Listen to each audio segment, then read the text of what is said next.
well, yeah, I'm Daniel Stern, and I'm here at Palm Springs Art Fair.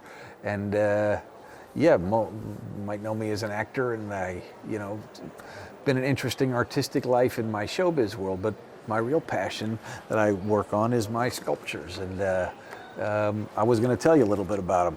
These are two of my pieces that, this one's called Throwing Rocks, and she's called Reach for It.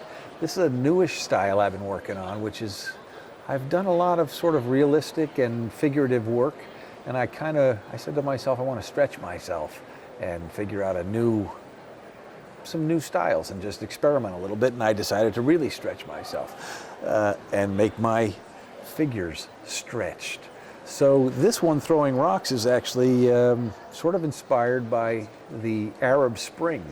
I just was so touched by watching these young men and women, but a lot of young men out there, standing up to authority and taking that rock, because they have nothing else, and just determined to let themselves be heard and protest that way. The Reach for It one was inspired, that was the first one I did of this sort of stretched series, and she was inspired by my daughters, actually. I just love that sort of proud, big, high-stepping girl who's going to do what she wants to do and reaching for the stars. And I had her reaching up because she's going to grab that dream or whatever her dream is. I've reached for mine, and I've been very successful at it and lucky, and hoping the same for my daughters. So she's high-stepping and reaching for it. Yeah, so this little dude here I love. He's called Walking Man. And there's just something peaceful about him. I take a lot of long walks to try to work out all this stuff in my head. And I always hope I can have his spirituality. That he just seemed like he knew where he was going. He's thinking, he's got his stick.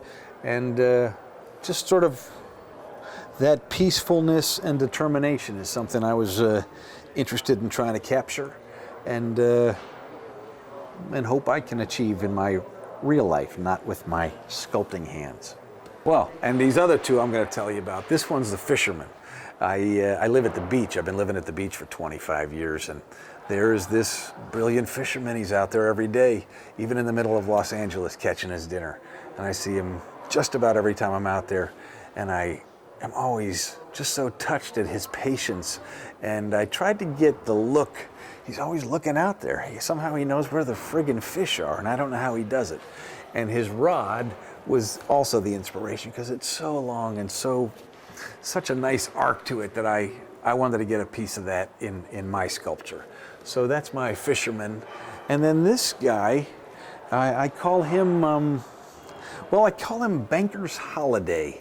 I see so many business people out there, and my son's actually a lawyer, and there's so much joy in those people too, and so much humor and so much art, even though they're in button-down ties and briefcases, that I wanted to show that these bankers have fun too, and that they need that vacation from that hard, numbered world and just have fun for a little bit. So I wanted to catch a business dude in the midst of a moment of play, which we all need.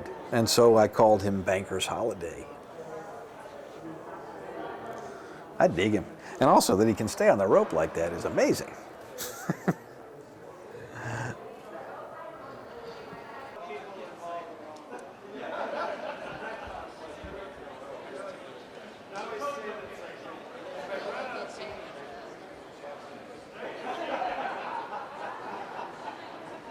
So, my buddy over here, I call him Angle of Repose. There's nothing better than a nap and a good book and sitting out in the sun, and I just wanted to catch that moment. A lot of my pieces I try to get motion and action and get caught in a precarious moment and I wanted to try something a little different for myself, which is a moment of peace.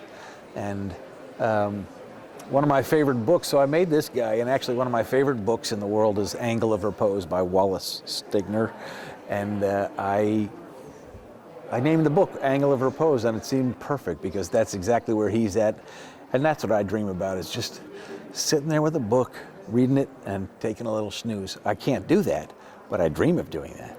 And I hope to capture that feeling of that peaceful nap. Simple, but I kind of dig it.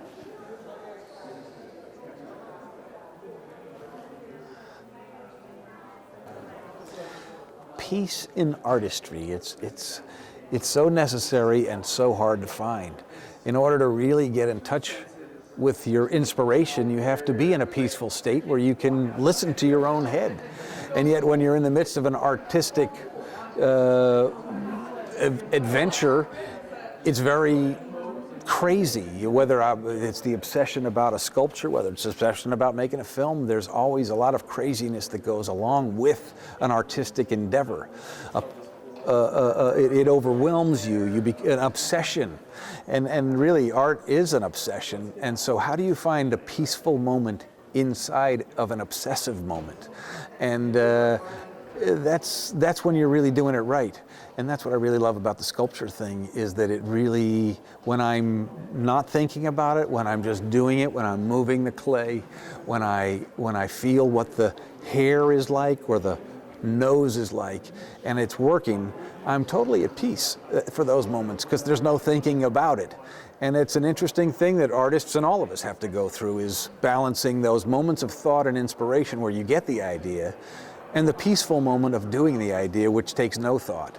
And that's something I strive for in my life, in my work, with my children, and again with this guy, try to get that sense of peace that really, that just to capture that moment. And it doesn't come very often, but when it does, it feels great.